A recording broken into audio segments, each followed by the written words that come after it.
اب ایک اور یونیورسل ٹروتھ آ رہا ہے. سر یہ جو یونیورسل ٹروتھ ہے نا یہ ساری امتوں پہ فٹ بیٹھتے ہیں. یہودی کہتے تھے ہم اللہ کے چہیتے ہیں, اللہ کے بڑے لاڈلے ہیں, بلکہ وہ تو سمجھتے تھے کہ ہم اللہ کی فیملی سے ہی ہیں, کیونکہ ہم پیغمبروں کی فیملی سے ہیں, ہماری نسل ابراہیمی ہے, اور ہم chosen people of the lord ہیں, اللہ کے چنے ہوئے لوگ ہیں.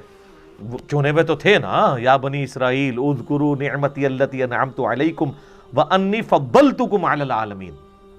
لیکن چوزن پیپل تو وہ تھے جنہوں نے واقعی اس حق کو قبول کیا, ورنہ انہی چوزن پیپلز میں سے پیغمبر موجود ہیں اور ان کے ساتھی بندر اور خنزیر کی شکل میں بنا دیے گئے ہیں اصحاب سبت. اصحاب سبت کون تھے؟ وہ یہودی تھے نا, جنہوں نے ہفتے کے دن کے شکار کے معاملے میں روگردانی کی تھی. تو وقت کا پیغمبر تو موجود تھا ان کے اندر, یوشع ابن نون. بخاری مسلم دونوں میں حدیث ہے, نبی علیہ السلام نے فرمایا کہ بنی اسرائیل کا انتظام ہمیشہ پیغمبروں کے ہاتھ میں رہا ہے. مسلسل حضرت موسیٰ علیہ السلام سے لے کر عیسیٰ علیہ السلام تک 1400 سال تک ان کی تار ٹوٹی نہیں ہے. ایک پیغمبر موت سے پہلے اپنی جگہ ایک دوسرے پیغمبر کو خلیفہ بنا کے جاتا تھا. 1400 سال تک پیغمبر آتے رہے, 3 کتابیں نازل ہوں, اور حشر یہ ہو رہا ہے, اللہ تعالیٰ اب ان سے کہہ رہا ہے قل ان کانت لکم الدار الاخرۃ عند اللہ خالصۃ من دون الناس. اے نبی ان سے فرماؤ کہ اگر یہ تم سمجھتے ہو کہ آخرت میں جو جنت ہے, آخرت کی زندگی کے حقدار صرف تم ہی ہو. جنت, وہ کہتے ہیں جنت حسین دی, کہتے ہیں نا, اور خود حسینیوں والا ایک کام بھی نہیں, سوٹیں لگا رہے ہیں اور کہہ رہے ہیں جنت حسین کی. اللہ تعالیٰ مارے اگر تم یہ سمجھتے ہو نا باقی لوگوں کو چھوڑ کے جنت کے حقدار صرف تم ہو, فَتَمَنَّوُا الْمَوْتَ إِن كُنتُمْ صَادِقِينَ, تو ذرا پھر یہ دعا کیا کرو, اے اللہ جلدی جلدی موت دے, میں جنت میں پہنچ جاؤں. ہاں, تو آپ میں سے کون کون تیار ہے؟ یہ لٹمس ٹیسٹ اللہ نے رکھا ہے کہ جو واقعی جنت کا حقدار ہے نا وہ ہر وقت اس انتظار میں رہے گا, یا اللہ موت آئے میں جلدی جلدی جنت میں پہنچوں. تمنا کرو موت کی, موت کی دعا کرنے کی اجازت نہیں ہے. بخاری مسلم میں حدیث ہے, نبی علیہ السلام نے منع کیا کہ کوئی شخص یہ دعا نہ کرے کہ اللہ مجھے موت دے دے مصائب سے تنگ آ کے, کیونکہ وہ مصائب تو آپ کا امتحان ہے. لیکن تمنا کی جا سکتی ہے اگر حالات و واقعات اتنے بگڑ جائیں تو بالکل ٹھیک ہے. امام بخاری کے ساتھ ان کی زندگی میں یہی ہوا ہے نا, ان کے کلاس فیلوز نے ان کے خلاف اتنا پراپوگنڈا کیا کہ جس شہر میں جاتے تھے شہر کے دروازے پہ پہلے ہی بندہ کھڑا ہوتا تھا کہ حضرت ادھر نہیں آنا, آپ تو گمراہ ہیں.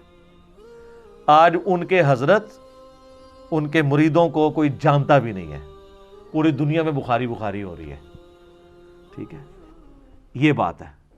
لیکن یہ لوگ اپنی زندگی میں ساروں نے بڑی بڑی تکلیفیں کاٹی ہیں. امام حنیفہ رحمہ اللہ کو زہر کا پیالہ پینا پڑا ہے منصور کی جیل کے اندر, زبردستی, اور محبت میں. آپ چیف جسٹس بن جائیں, ان کا میں نے نہیں بننا. ان کا اچھا آپ نہیں بن رہے تو میں آپ کو زہر دے دوں گا. وہ کہتے ہیں میں اہل ہی نہیں اس کا, اس لیے وہ کہتے تھے کہ پھر اپنی مرضی کے فتوے لیں گے یہ. تو خلیفہ منصور نے کہا کہ آپ جھوٹ بول رہے ہیں کہ آپ اس کے اہل نہیں ہیں, آپ اہل ہیں. تو انہوں نے کہا جو شخص جھوٹا ہوتا ہے تو وہ تو ویسے ہی اہل نہیں رہتا. پھکی دیتی امام حنیفہ نے بھی کہ تم انہوں اگر جھوٹا کہہ رہے ہیں تو مطلب پھر تو میں ویسے ہی اہل کوئی نہیں ہوں. اور وہ اصل میں تقیہ کر رہے تھے کہ میں اہل اس اعتبار سے نہیں ہوں کہ جو تم مجھ سے فتوے لینا چاہتے ہو نا, یہ دنیا کا کتا میں نہیں بن سکتا. جو بعد میں قاضی ابو یوسف نے جو جو گندے فتوے دیے ہیں, علمان والحفیظ, انہی کے شاگرد نے, اور پھر اسی بنیاد پہ تلوار کی زور کے اوپر فقہ حنفی انہوں نے پھیلا دیے. امام حنیفہ تو بیچارے جس عہدے کو قبول نہ کرنے کی وجہ سے مر گئے, ان کے شاگرد نے اسی عہدے کو قبول کر کے زبردستی حکومت وقت کی پشت پناہی کے ساتھ سارے معاملات کیے. یہ سر فرق ہے, کیونکہ ان کو نظر آ رہا تھا کہ اس کا نقصان کیا ہوگا. تو اللہ تعالیٰ مارا ہے کہ اگر تم یہ سمجھتے ہو نا جنت آپ کے لیے خاص ہے یہودیوں, اور تم اللہ تعالیٰ کی بڑی لاڈلی امت ہو, تو دل میں کبھی تمنا تو کرو نا موت کی. سر جو لوگ اللہ سے محبت کرنے والے ہیں نا، ان کے دل میں تو ہر وقت موت کی تمنا رہتی ہے. صحیح مسلم میں حدیث ہے، جو شہادت کی تمنا کے بغیر مرا وہ کفر کی شاخ پہ مرا، نفاق کی شاخ پہ مرا، منافقت کی. تمنا تو موجود ہے.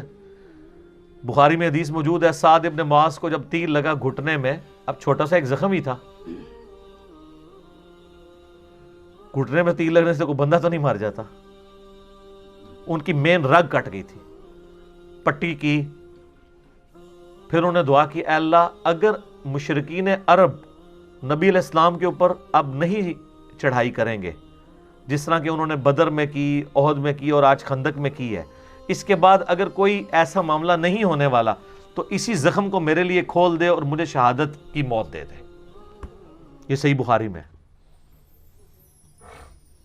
تو وہ زخم ان کا جاری ہو گیا، سعد ابن معاذ کو اللہ تعالیٰ نے شہادت کی موت دے دی.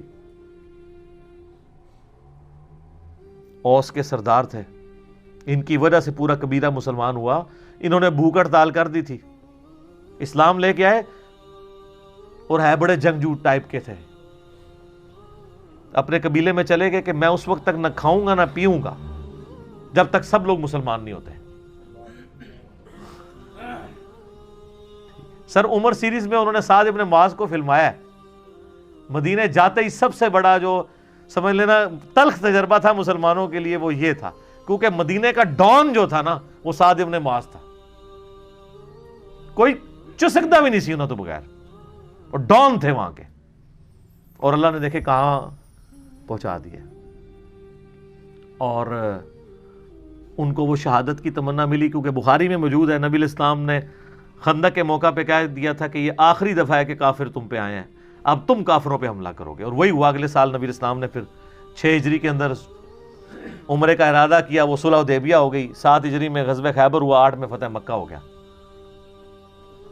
تو مومن تمنا کرتا ہے موت کی اس اعتبار سے کہ اے اللہ اگر دنیا میں میرے لیے کوئی خیر باقی نہیں ہے، میرے لیے زندگی میں امتحان ایسے آنے والے ہیں جن کو میں برداشت نہ کر کے کفر کی زندگی میں نہ چلا جاؤں، اگر اس اعتبار سے کوئی موت کی تمنا رکھتا ہے تو وہ صحابہ کی سنت ہے. شہادت کے اعتبار سے جو تمنا رکھتا ہے، کیونکہ اگر آپ تمنا ہی نہیں ہوگی شہادت کی تو آپ جنگ خاک لڑیں گے جا کے. خالد ابن ولید جو ہے وہ کس طریقے سے ان کے اعصاب کے اوپر سوار تھے رومنز کے اور پرشینز کے.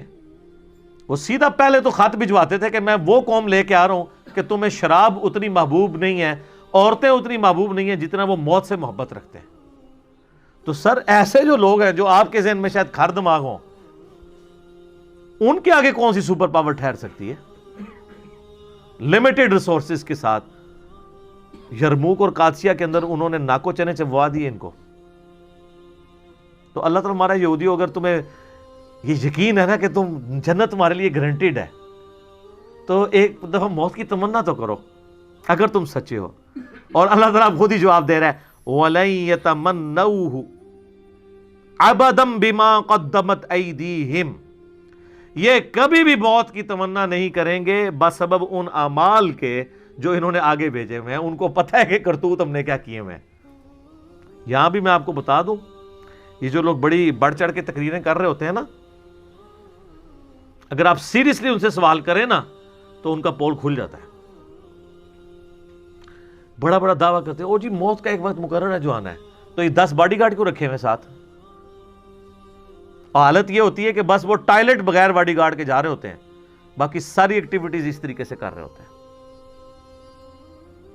اور مریدین کہہ رہے ہوتے ہیں الا ان اولیاء اللہ لا خوف علیہم ولا هم یحزنون، ان کے مریدین ہوتے ہیں وہ. یہ سر فرق ہے. پھر یہ دعوے کرنا آسان ہے، یا دعویٰ نہ کریں. باڈی گارڈ رکھنا کوئی بری چیز نہیں ہے، نبی علیہ السلام نے بھی رکھے ہیں. ہاں جب وہ آیت نازل ہوئی سورۃ المائدہ کی، سورہ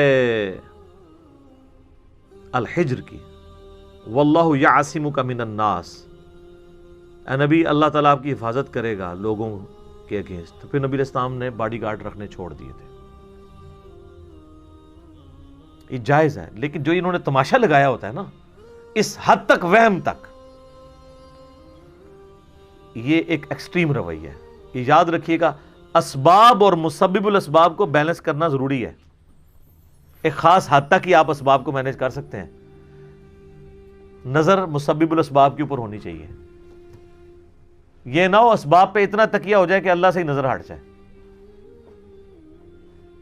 پھر انسان کے پلے کوئی شے نہیں رہتی. اللہ فرماتا ہے کبھی بھی یہ موت کی تمنا نہیں کریں گے. جو انہوں نے کرتوت آگے بھیجے ان کو پتہ ہے کہ ہماری پھینٹی لگنی ہے آگے. واللہ علیم بالظالمین، اللہ تعالیٰ خوب جانتا ہے ایسے ظالموں کو. وَلَتَجِدَنَّهُمْ أَحْرَصَ النَّاسِ عَلَى حَيَاةٍ، اور تم ضرور پاؤ گے ان یہودیوں کو حریص دنیا کی زندگی کا. وَمِنَ الَّذِينَ أَشْرَكُوا، حتیٰ کہ مشرکین سے بھی بڑھ کے یہ دنیا کی زندگی سے محبت کرتے ہیں. سر مشرکین نے تو گردنیں کٹائی ہیں بدر میں آ کے، یہودیوں کی تو جرت ہی نہیں ہوتی تھی. انہوں نے تو کلمہ پڑھ لیا ہوا تھا. کلمہ کیوں پڑھ لیا تھا؟ مارے جائیں گے. اوپر سے کلمہ پڑھا ہوا، اندر سے یہودی. یہ دلیر ہوتے تو یا کافر ہوتے یا مسلمان ہوتے تو اللہ تو مارا، ان سے تو زیادہ دلیر مشرک ہیں. کم از کم اپنے باطل عقیدے پہ قائم تو رہے نا.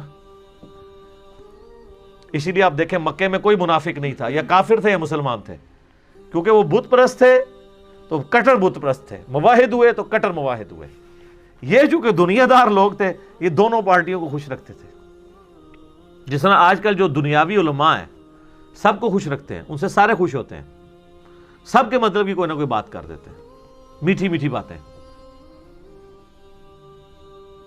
يَوَدُّ أَحَدُهُمْ لَوْ يُعَمَّرُ أَلْفَ سَنَةٍ، ان میں سے ہر ایک کی خواہش ہے کہ وہ زندہ رکھا جائے اسے 1000 سال کے لیے. 1000 سال کی زندگی کی وہ تمنا رکھتا ہے. حالانکہ 1000 سال کس نے زندہ رہنا ہے؟ بہت لاٹری کسی کے نکلا ہے تو وہ بھی سینچری کرتا ہے. اور آج کل تو یہ پرانے ہی ہیں جو 70s تک پہنچے ہوئے ہیں، نئے تو 50 کے اندر اندر فارغ ہو رہے ہیں. کتنے خوش نصیب ہیں یار، جس کو 70 سال بعد جنت ملنی ہے 50 سال بعد ہی مل جائے ہے. وما ہوا بمزحزح، اور نہیں بچا سکتا ان کو عذاب، من العذاب، عذاب میں سے اتنی مدت زندہ رہنا. یعنی اگر یہ 1000 سال بھی کوئی زندہ رہ لے تو مرنے کے بعد تو عذاب آنا ہی ہے، موت تو نہیں ٹلنی نا. 1000 سال بعد بھی عذاب جو شروع ہونا ہے، 1000 سال بعد بھی شروع ہونا ہے. میں نے پچھلی دفعہ بتایا تھا ایک پھیرا لگنا ہے نا جب دوزخ کا، ساری کی ساری دنیا کی جو آسائشیں کافور ہو جائیں گی.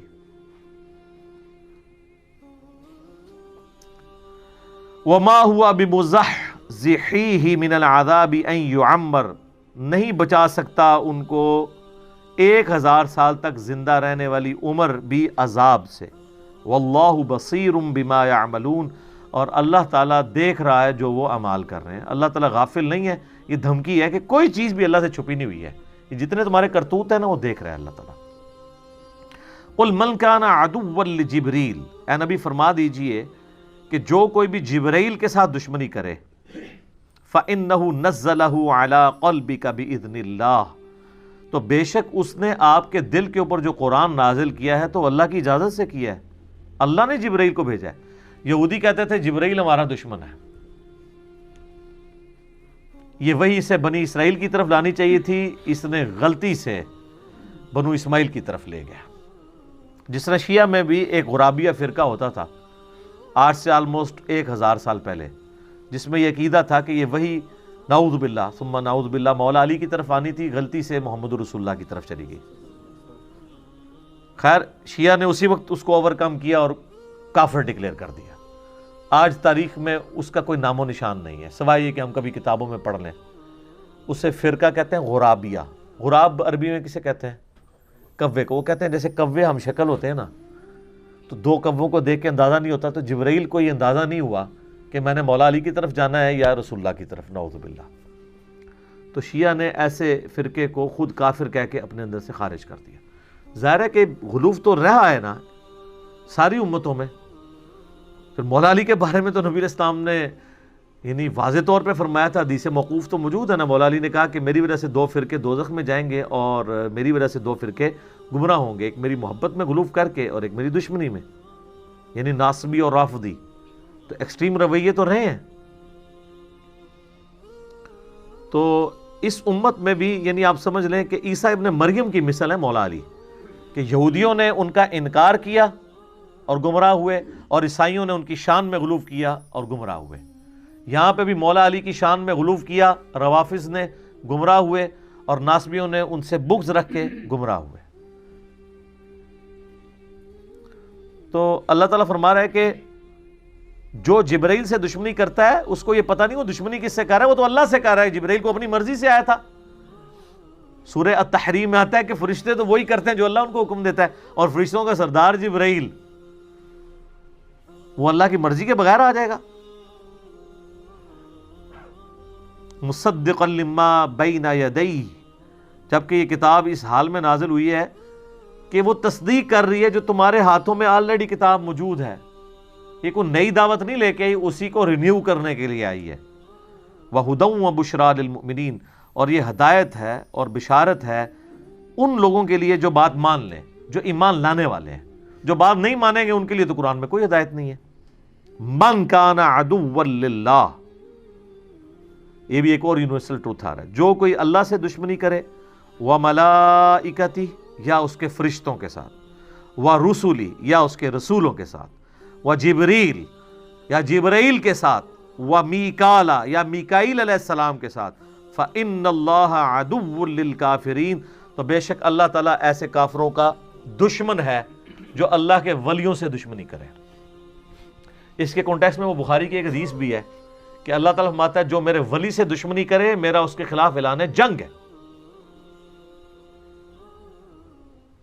اور میرا بندہ میرا قرب حاصل نہیں کر سکتا مگر فرائض میں پابندی سے، اور نوافل میں کثرت سے میرا اتنا قرب حاصل کر لیتا ہے کہ میں اس کے ہاتھ بن جاتا ہوں جس سے وہ پکڑتا ہے، میں اس کے پاؤں بن جاتا ہوں جس سے وہ چلتا ہے، میں اس کے کان بن جاتا ہوں جس سے وہ سنتا ہے، میں اس کی زبان بن جاتا ہوں جس سے وہ بولتا ہے، میں اس کی آنکھیں بن جاتا ہوں جس سے وہ دیکھتا ہے۔ بس انڈیا پاکستان بنگلہ دیش میں یہاں کے نا حدیث کو چھوڑ دیتے ہیں کیونکہ انہوں نے اپنے بابے نکالنے ہوتے ہیں اس حدیث میں سے۔ اچھا، اور یہ حدیثیں ان بابوں پہ فٹ کر رہے ہوتے ہیں جنہوں نے اپنے ناموں کے کلمے پڑھائے ہیں، جنہوں نے انڈیا پاکستان میں شرک پھیلایا ہے۔ مجھے بتائیں قرآن اگر ولی اللہ کی بات کرتا ہے تو اس ولی اللہ کی کرے گی نا جو قرآن کے موجود جب نازل ہو رہا تھا اس وقت جو لوگ تھے۔ قرآن میں کہیں لکھا ہوا ہے کہ 1200 سال بعد فلانا ولی آئے گا، 500 سال بعد فلانا آئے گا؟ قرآن جب ولی کی بات کرتا ہے تو کس ولی کی بات کرتا ہے؟ صحابہ اور اہل بیت کی، جن کی کوئی کرامت نہیں ہے۔ شیخ عبد القادر جیلانی نے 12 سال بعد برات کاٹ لی، حضرت عمر نے کڑی برات کٹی ہے؟ حضرت ابوبکر نے کچھ بھی نہیں کٹا، سب کہانی ہے جھوٹ۔ تو یہ میں آپ کو فرق بتا رہا ہوں۔ تو اس حدیث میں آگے الفاظ ہیں کہ میرا بندہ جب اپنے دشمن کے اگینسٹ مجھ سے پناہ طلب کرتا ہے تو میں اسے پناہ دیتا ہوں، اپنے دشمن کے اگینسٹ مجھ سے دعا کرتا ہے میں اس کی دعا قبول کرتا ہوں۔ اگر وہ اللہ کا ہاتھ ہی بن چکا ہے پھر اللہ سے کیا مانگ رہا ہے؟ وہ اللہ سے مانگنے کی ضرورت نہیں۔ ایک بندہ اللہ کا ہاتھ اس کا ہاتھ بن چکا ہے تو جدھر مرضی ہاتھ لے جائے، وہ جس کی مرضی گیچی پر روڑ دے، اللہ سے کیا مانگ رہا ہے وہ؟ پھر کہ اللہ مجھے اپنے دشمن کے اگینسٹ تو بچا لے، تو اللہ کو تو چاہیے وہ کہے کہ یار تنو ہاتھ بناتا ہے نا، کر جو مرضی۔ یہ مطلب ہی غلط ہے اس کا۔ ہاتھ بن جاتا ہوں، پاؤں بن جاتا ہوں، آنکھیں بن جاتا ہوں، مراد یہ ہے کہ اس کے ہاتھ، پاؤں، آنکھیں، کان یہ اللہ کی اطاعت میں ہی اٹھتے ہیں، اللہ کے نافرمان نہیں ہوتے، یہ مطلب ہے۔ اچھا، وہ اس میں بھی اگلی کہانی کراتے ہیں، وہ کہتے ہیں جی وہ تو پہلے ہی گناہ نہیں کر رہا تھا تبھی تو اسے انعام ملا ہے، اور آپ انعام کو کہہ رہے ہیں کہ پھر دوبارہ وہی انعام مل رہا ہے۔ اس نے اپنی کان، آنکھیں اور ہاتھوں کو گناہوں سے محفوظ کیا ہے تو وہ ولی بنا ہے نا۔ اب آپ دوبارہ اس کو کہہ رہے ہیں کہ ولی بننے کی وجہ سے اس کی آنکھیں، کان اور یہ سب کچھ یہ جو ہے گناہوں سے محفوظ ہو جائیں گے، تو پھر انعام کیا ہوا ہے نا کہانی ویسے؟ سر ایدہ علاج اتھے ہے سرجن صاحب کو۔ میرے بھائی کوئی دنیا کا بڑے سے بڑا بابا یہ کہہ سکتا ہے کہ میں جو اب ولی بن گیا ہوں تو اب مرتے دم تک میرا ایمان سلامت رہے گا؟ اس کی گارنٹی کوئی شخص اپنے بارے میں کہہ سکتا ہے؟ کوئی صحابی بھی کہہ سکتا ہے؟ سوائے جن کو بائی نیم جنت کی بشارت ہوئی ہے، وہ بھی انہوں نے خود نہیں کہا، اللہ نے وحی کے ذریعے بتایا، ورنہ تو فتح مکہ پہ کتنے ایمان لانے والے حضور کی وفات کے بعد مرتد ہوئے ہیں اور حضرت بکر کے خلاف کھڑے ہو گئے منکرین زکوٰۃ، مسلمہ کذاب کے ساتھ ملنے والے لوگ۔ تو مراد یہ ہے کہ جو بندہ اعمال میں استقامت کرتا ہے نا، میں اس کی آنکھیں بن جاتا ہوں، کان بن جاتا ہوں، ہاتھ بن جاتا ہوں، یعنی اللہ تعالیٰ پھر اس کو یہ انعام دیتا ہے کہ اب میرا اسپیشل پروٹوکول ہے تیرے ساتھ، پہلے تو نے اپنی ایفرٹ سے یہ کام کیے تھے نا، اب میری تائید تیرے ساتھ ہوگی کہ میں تجھے یہ تائید کروں گا کہ آندہ کبھی تو برائی کی طرف جانے بھی لگا نا، تیرا میں ہاتھ پکڑ لیا کروں گا، جیسے کہ یوسف علیہ السلام کا پکڑا۔ قرآن میں الفاظ ہیں یوسف بھی اس عورت کا قصد کر لیتا اگر اللہ کی برہان نہ دیکھتا۔ تو تسی کیڑے اپنے آپ کو بڑا وڈا سمجھتے ہو اور اللہ سے بے نیاز سمجھتے ہو؟ یوسف تو پیغمبر تھے، وہ بے نیاز نہیں ہے اللہ سے، تو بابا کون سا بے نیاز ہو سکتا ہے اللہ سے؟ تو اس کا مطلب یہ ہے ہاتھ بن جاتا ہوں، پاؤں بن جاتا ہوں۔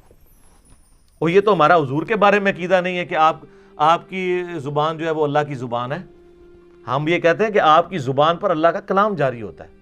وما ينطق عن الهوى ان هو الا وحی یوحى، نبی الاسلام وہ کہتے ہیں جو اللہ وحی کرتا ہے ان کے اوپر۔ یہ قرآن میں جو ہے نا کہ ان پر اللہ کا ہاتھ تھا، جب نبی علیہ السلام بیعت کر رہے تھے تو اللہ کا ہاتھ مراد یہ کہ گویا نبی کی بیعت اللہ کی بیعت ہے، فزیکل ہاتھ نہیں۔ کوئی قرآن میں ہے من یطیع الرسول فقد اطاع اللہ، جس نے رسول اللہ کی اطاعت کی اس نے اللہ کی اطاعت کی۔ تو جو چیزیں بالمفہوم اور با محاورہ ہوتی ہیں اس کو فزیکل معنی یہ پہنا دیتے ہیں اور آگے کہانیاں کراتے ہیں۔ تو اللہ تعالیٰ فرماتا ہے کہ جو کوئی دشمنی کرے گا اللہ کے ساتھ، اس کے فرشتوں کے ساتھ، جبرائیل کے ساتھ، میکائیل کے ساتھ، تو اللہ تعالیٰ ایسے کافروں کا دشمن ہے۔ اور آج بھی جو صحیح اولیاء اللہ سے دشمنی کرے گا اللہ کی ان کے ساتھ دشمنی ہے، یہ ذہن میں رکھیے گا۔ اور صحیح اولیاء اللہ وہ ہوں گے جو اللہ کی عبادت کروائیں گے، اپنی عبادت نہیں۔ آپ مجھے بتائیں، ویسے کو عام بندہ کوئی چھوٹی سی بات کر دے تو لوگ کیا کہتے ہیں؟ جی کتنا متکبر ہے، جی میں کرتا ہے، کہتے ہیں نا۔ تو یہ جو بابا کہتا ہے آپ کو کہ جو میرا مرید ہو گیا میں جنت میں نہیں جاؤں گا اس وقت تک جب تک کہ آپ کو ساتھ نہ لے جاؤں، اس کی میں نہیں آپ کو نظر آتی؟ ادھر کہتے ہیں سبحان اللہ، اتنی بڑی میں کے اوپر سبحان اللہ۔ اللہ کہنا چاہیے لعنت اللہ علی الکاذبین، ایسے جھوٹے پہ اللہ کی لعنت ہو جو یہ دعویٰ کر رہا ہے۔ تمام ولیوں کی گردن پہ میرا پاؤں ہے، اتنا متکبر شخص۔ کیا ابو بکر نے کبھی کہا ہے کہ ساری امت کی گردن پہ میرا پاؤں ہے؟ آپ کا بابا کہتا ہے، آپ کہتے ہیں سبحان اللہ۔ تو لعنت ہے پھر ایسے عقیدے کے اوپر جو ایسے متکبرین کو اولیاء اللہ سمجھتے ہیں۔ میں ان بزرگوں کو کچھ نہیں کہہ رہا، ہو سکتا ہے انہوں نے نہ کہا ہو، لیکن آپ کہانیاں کروا رہے ہیں کہ انہوں نے کہا ہوا ہے۔ تو آپ ذرا تھنک آؤٹ آف باکس کریں، جو اتنا متکبر ہو۔ اب میں آپ کو بتاتا ہوں اللہ کے نیک بندے کی نشانی کیا ہے۔ بخاری مسلم دونوں میں ہے، اے میری بیٹی فاطمہ اس بات پہ نہ کرنا کہ اللہ کے نبی کی بیٹی ہو، اگر اللہ نے پکڑ لیا تو میں تمہارے کچھ کام نہیں آؤں گا۔ تو سیدہ فاطمہ تو جنتی عورتوں کی سردار ہیں۔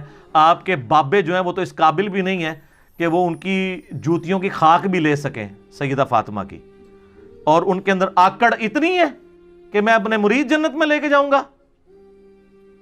تو تھوڑا سا مرنے سے پہلے اے مسلمان کر لے اس پہ غور۔ کتابوں کا خدا اور ہے، بابوں کا خدا اور جب تو غور کر لے گا تیرے اندر سے آواز آئے گی کیا کہ نہ میں وابی نہ میں بابی، میں ہوں مسلم، علمی کتابیں۔